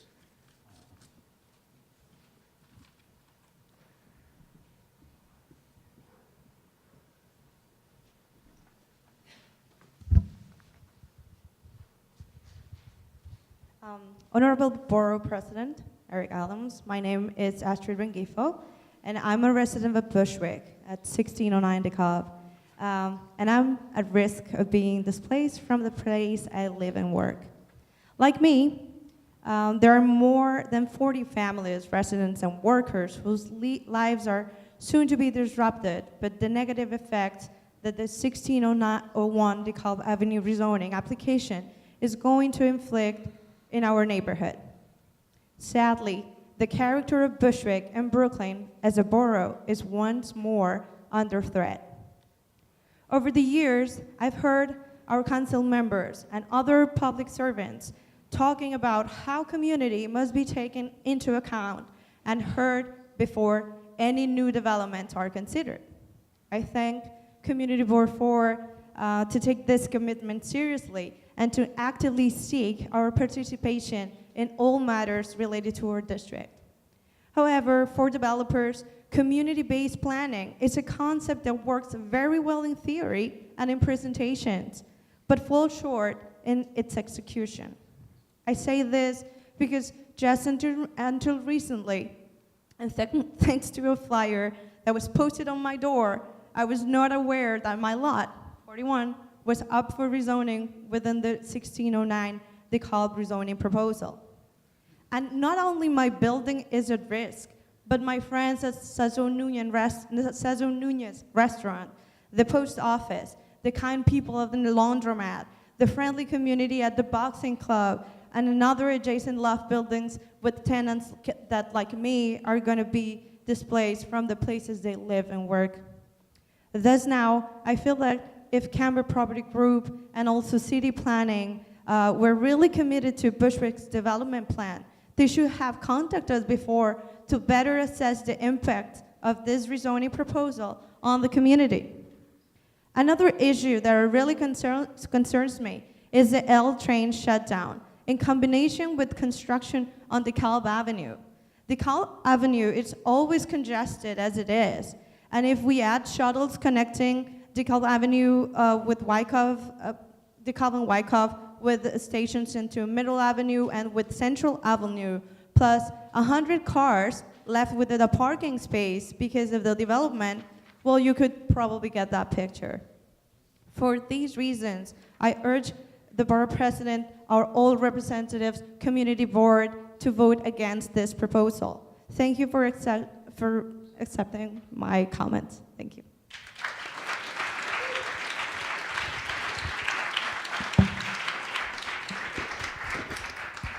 Hi, I'll be very brief. My name is Daniel Imana. I moved to DeKalb Avenue Lofts almost 10 years ago. I live and also work there as a sound engineer. I came here to urge you to vote against the rezoning of our block. I believe such proposal would only bring negative consequences to our beloved neighborhood.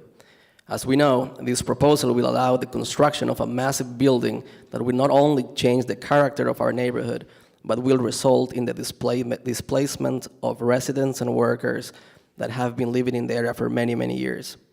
This proposal only benefits and attracts big development firms that would ultimately put at risk the existence of other small businesses in our community.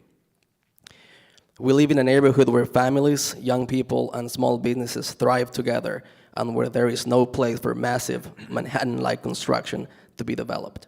Thank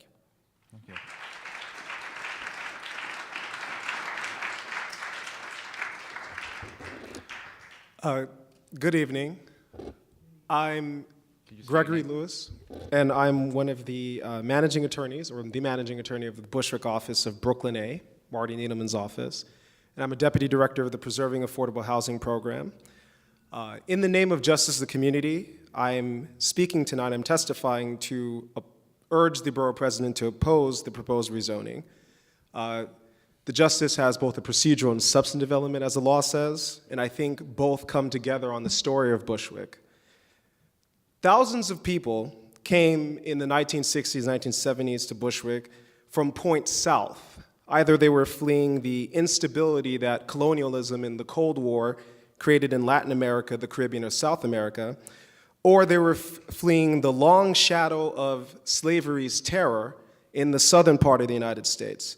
And they came to Bushwick to enjoy some of the blessings of liberty, unionized factory jobs, and living wages without crushing density.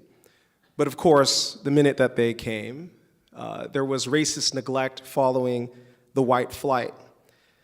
The community plan process in 2014 marks a moment of democratic promise. The people who've been voiceless are now having a voice, and out of that process came two absolute principles: that Bushwick's future must be determined by its present so that current residents might also get to actually enjoy it, and that the land in Bushwick, including its most valuable manufacturing space, be used in the service of people. This rezoning offends both of those democratic principles. It's an attempt to decide what happens to the land before the community, in and through its plan, has had its say. And as a matter of substance, one of the biggest community assets, the manufacturing space, would be taken away from the community without adding any value.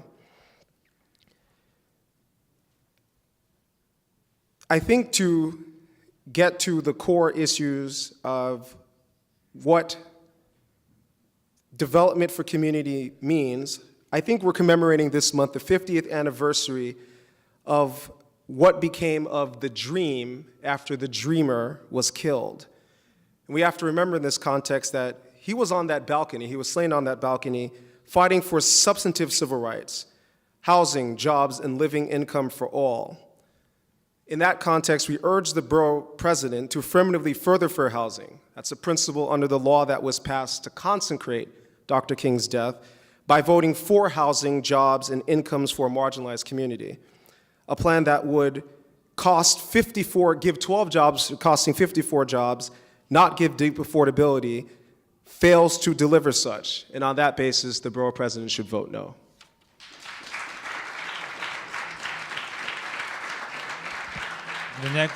The next three speakers, Jera Lozano, Ramon Rodriguez, and Gloria Teles Tovar.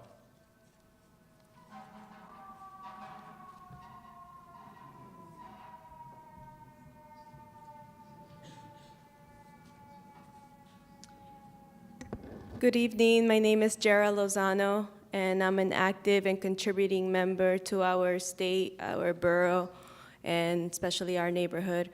I am here to ask the community board member 4 and our borough president to vote against the land use, specifically because of the negative effects it will have in our community. I think everyone has said so many awesome things tonight. I don't want to make this long, but I want to speak for, as an artist, no matter how they talk about this with the landlords, the building going up next to mine will completely take away the light. And as you know, light is essential to the creative process.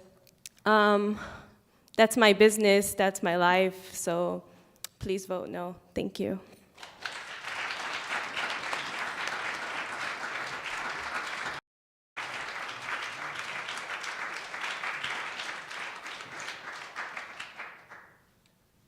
Good evening. My name is Ramon Rodriguez, Ramon Jesus Rodriguez Iglesias. I'm the president and chief executive officer of Wyckoff Heights Medical Center, Wyckoff Heights Medical Center has 1,800 employees. About 100 of them, thank you, about 100 of them park in this only a parking lot. Sir, to call it only a parking lot is to miss the whole point. It may not be a manufacturing area right now, but right now, nurses and doctors who I can't recruit unless they have a place to go to the park will not come to our place. So to close parking without a replacement, without some kind of mitigation, to deal with parking in our community, to deal with parking for the men and women who don't work at Wyckoff, who try to live at Wyckoff because they have to go in their cars to some other location, and now will have to buy a car or get a car in order to get into New York City, is a failure to understand what our problems are.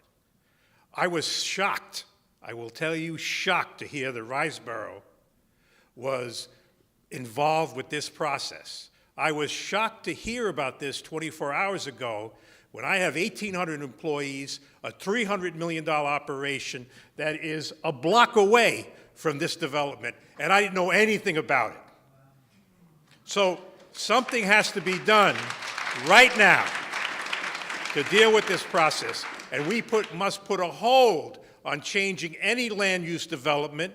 We must look at this in the light of day, not like mushrooms under some closet space, and deal with this process in the right way. I want you to tell the people at Riseborough, that used to be called Ridgewood Bushwick Senior Citizens Council, that they have to come to me and talk to me and my 1,800 employees who will not be able to park anywhere because this place and other parking lots are being closed down. Now, they want to come to my organization and build in my parking lot across the street from my hospital on the other side. Well, I'm not going to be talking to Riseborough right now because this is a farce. To have some people who they're describing talking about the community as if they're talking to the community is a mistake. You heard from the community tonight, and I love my community members and my neighbors, and I want you to know that I'm with you 100%. Thank you very much.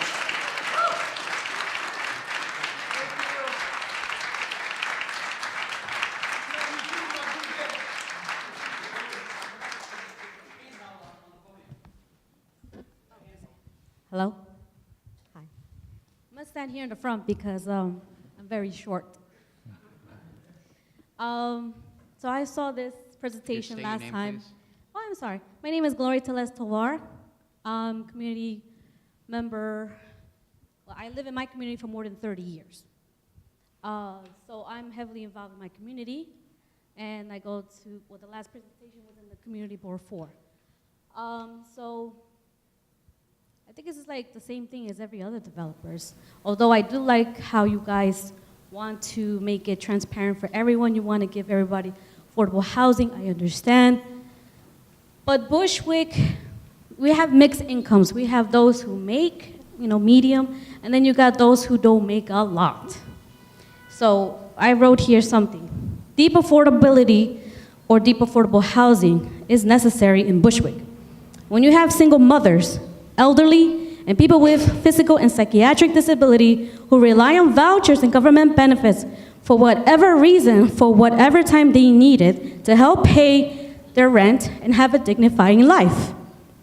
When I read these little, the lottery and their fine prints that it may not accept the voucher aid or other vouchers, so it really does distress me when you're redirecting us to go to Housing Connect and, go these other application lottery, stuff like that. So most of the time, we really don't qualify for it because you're gonna ask for how much is the income, and you're gonna ask, well, what's the credit score? And it's only based on the criteria can the Bushwick resident actually, benefit from these affordable housing.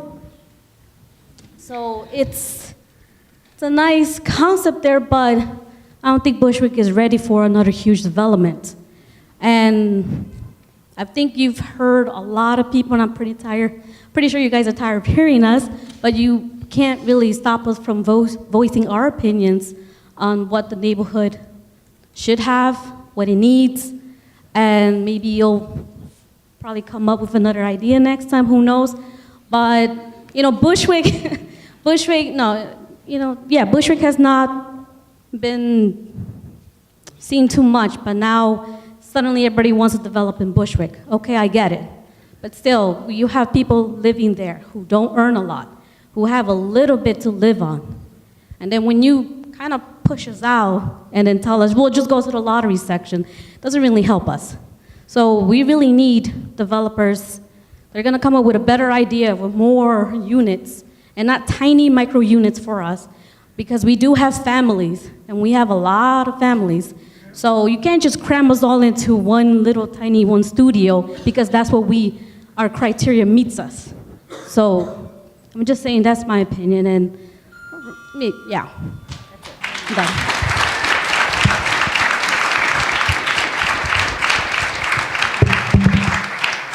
Are there any speakers who have not submitted a slip who wish to submit additional commentary at this time?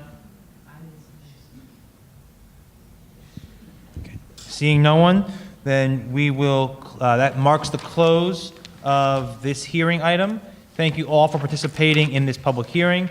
The Borough President will review the applications we have heard this evening and will soon submit his recommendations to the City Planning Commission. Borough President Adams would also like to take this opportunity to remind you that the City Planning Commission will hold a public hearing on all the items we heard this evening. This hearing is now adjourned. And lastly, just a final reminder that those who are viewing on our website can submit timely comments to askeric@brooklynbp.nyc.gov. Thank you.